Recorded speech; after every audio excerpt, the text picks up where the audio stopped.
assumption was that they're made on a low stool, maybe made out of the trunk of a palm branch, like the ones you have there on the roof.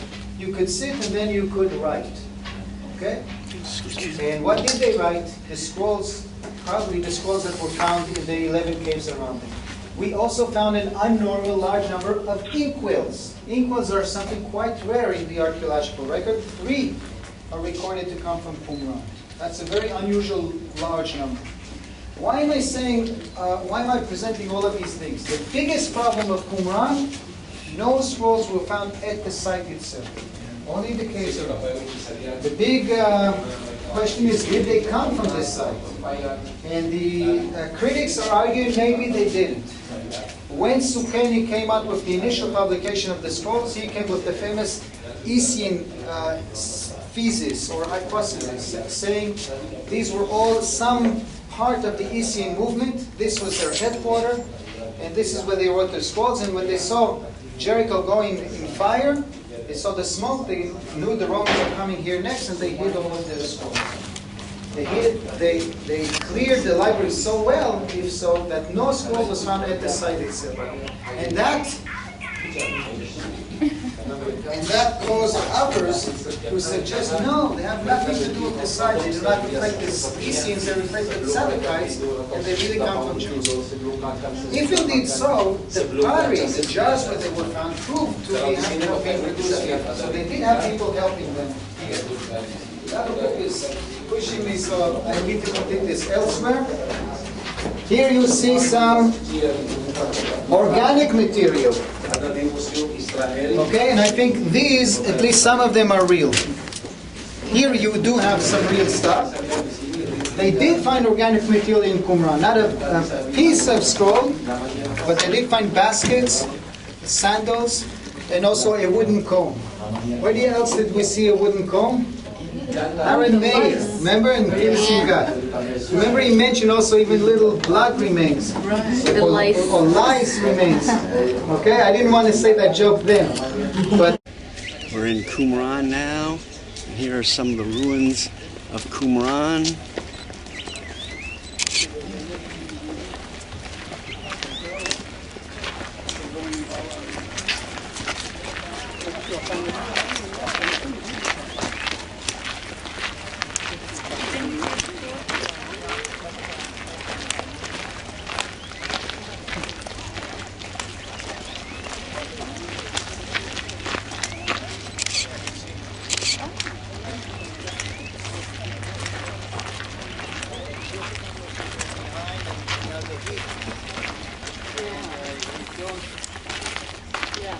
with the right timing, we won't have time for the Dead Sea.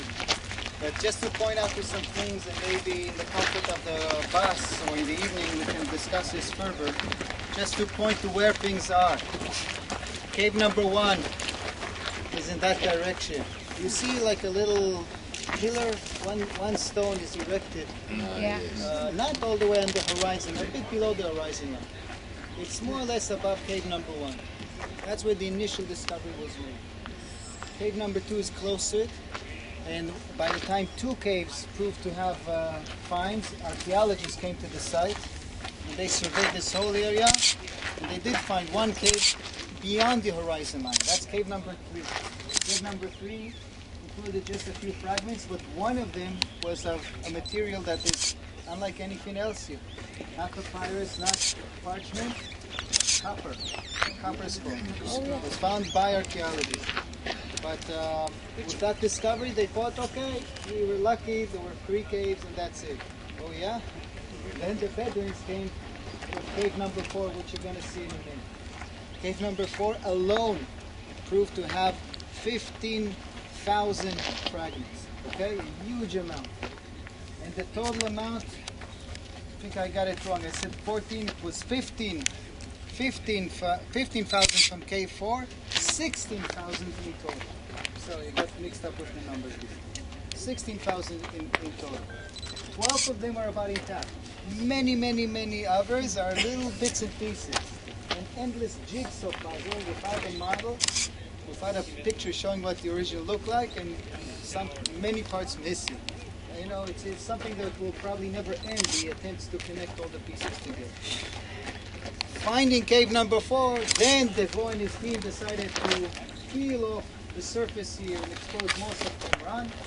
And excavations and surveys done by archaeologists then found cave 5, 6, no, the Bedouins found 4 and 5, and Devo and his team found 6 to 10.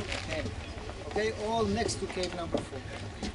And they thought this was the end. The Bedouins came in 1956 with the finds from cave number 11, which is in between 1 and 3. Okay, it was a little hole, and they noticed bats coming out of it. They realized there's a big space inside. They moved the rock, which apparently fell over the entrance, and cave number 11 was found. The richest in find is cave number 4. Nothing like a number of scrolls coming from cave number 4. The nature of the site itself, as you can see, has a combination of one hand of a guarding fortress. See other This is caves just the up there. foundation of The tower up here.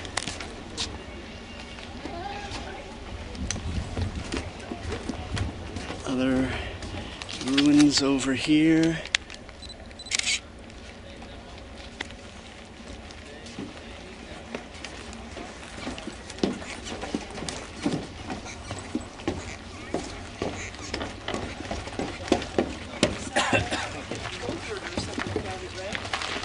I don't think you're. of the people of Qumran to stay away from the temple and the corruption involved with it, which the scrolls express that they were against. Cannot last you unless you ensure water. Okay, especially in these areas, no water, no life. They don't coexist because the water is more than anything. And Gedi, who was sleeping tonight, is very close to this water. There's some water here. The closest spot is about a mile away from here. We're going to drive next to it later with the bus. There's no water around here. So they had to touch it there. But we know they had actually unsophisticated systems. Don't really have water.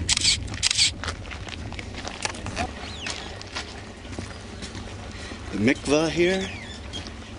One way down, up one way. Down one way and up the other.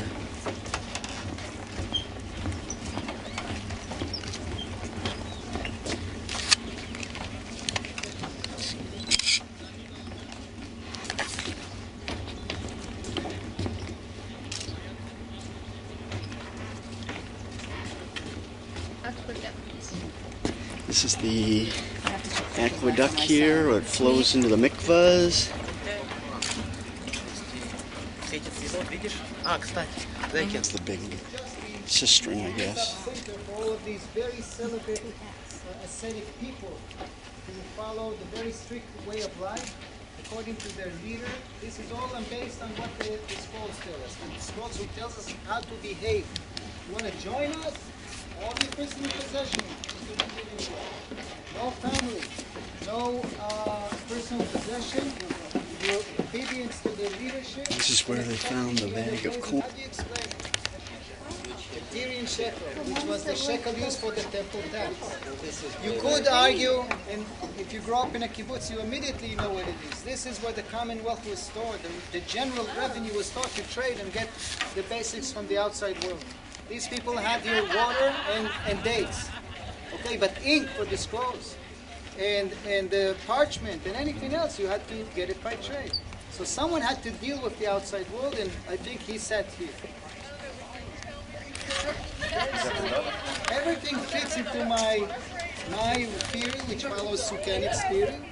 Okay, the classic theory. It's a certain sect of the Essenes who dwell here. They didn't call themselves Essenes. They called themselves the Yachad, together.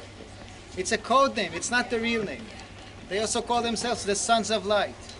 The enemy is the Sons of Darkness. One of their most detailed scrolls is the battle against Sons of Light and Sons of Darkness. But who is who? They are obviously Sons of Light, but who is Sons of Darkness? Babylonians, Romans, Greeks, the Maccabean kings, Herod. Yeah. I argue they deliberately... They deliberately didn't label him, so it would always be relevant. So all the community of the Essenes in general has to be buried here. We didn't reach the cemetery yet. Okay? The main It's a headquarters very, of the very mysterious Essene. site. Who is our leader? Teacher of righteousness. What's his name? It doesn't say. Who is the enemy, the single enemy? The evil priest. Which one? It doesn't say. Pillar bases pose a problem. Yeah. Well, yeah, that's another issue. And this is indeed among the problematic items which steer the whole theory. Because occasionally you do find imported glass. You find these items. This is nothing but, this is not connected to monastic life, to poverty, to humble way of life. How do you explain it? And the people who are arguing against the Sukkenic Essene theory are saying, no, you got it all wrong. The scrolls have nothing to do with this site. And this was a mansion of the Maccabees. Okay, and here is the evidence. It was a very normal place. This, not this alone, but this with other finds. I think the answer is very simple. It's called stratigraphy. A site can change its identity over time. And the Vod made a mess, so we cannot tell apart the levels clearly anymore. I think the answer is very simple. It was a Maccabean estate at first, a farm. This is from that period. When Herod takes over, Josephus alludes to good connections between him and the Essenes, and he gives them this estate to be their headquarters. They take over and they install the mikvahs. Okay, they take the watchtower and turn it to the edge of their area of the library. All of those stools were found there. The scrolls were all produced in this area, I argue, and then hidden around. Some more ritual baths. Two steps, one to go down and one to come back up. See that? One stairway you went down, came in, and came up the other side. Maybe not every but it's referring to mikveh. Look at this, the two biggest mikvehs, one here and one here. Next to them, this big hall. Nothing found inside, but the room nearby with more than 800 bowls. How do you explain this? 800 bones? Bowls, bowls. Oh. Soup bowls. Okay? Kitchen. Huge cistern Dining here. room where you wash your body This is before a you eat. mikveh?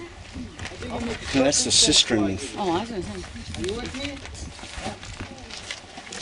If you agree that this is a monastic environment, they all kept a high level of purity. Before eating especially, you need to bathe, and therefore the biggest ones are next to the dining area. How do they make a living? The solution to this was discovered only in the 1990s.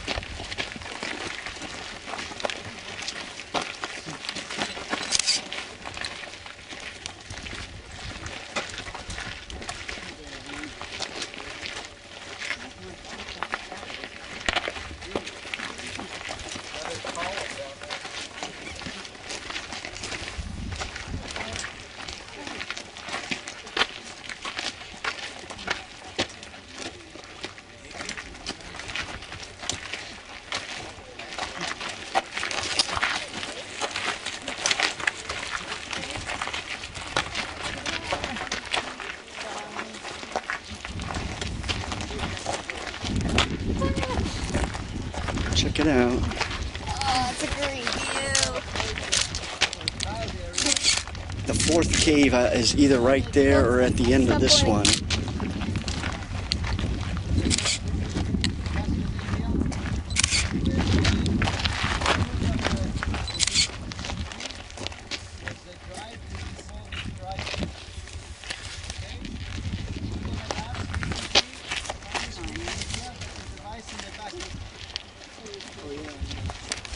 Here is Cave 4, where thousands of fragments found. All the different Bible passages and other books. Okay, here it is. Cave number 4 actually has two entryways. So you can also see the entrance from the other side, and through it you can see cave number 5. Okay, in the back. The way to reach cave number 4 is it appears difficult, but it's not so difficult. You can slide into it from the top. Personal experience. Much more difficult, but still reachable also to climb from the bottom. Also personal experience. But it's quite likely, even from a geographical, topographical point of view, to argue it came from the sides rather than from Jerusalem.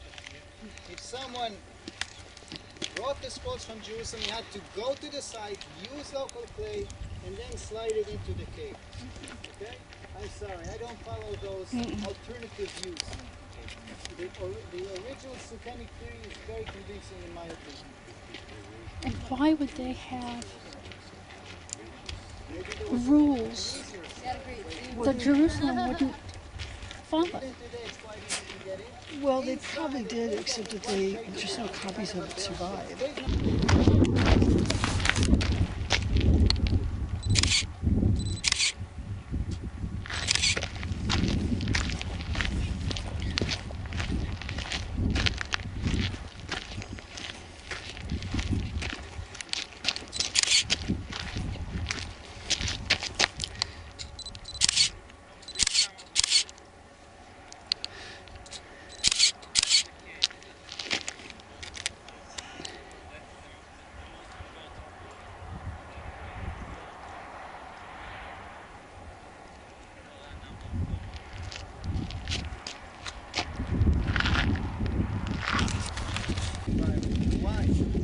The wall outside the city and the cemeteries were out this way towards us. And this goes for a mile.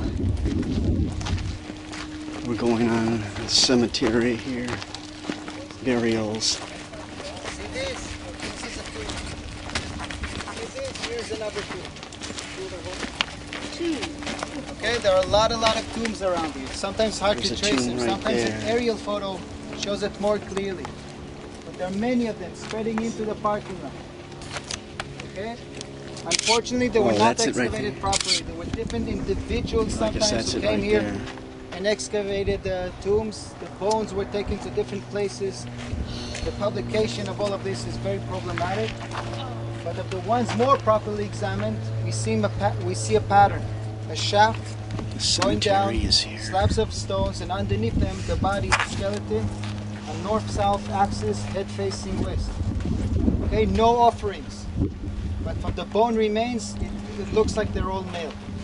This seems to fit very well the theory of this being a monastic center.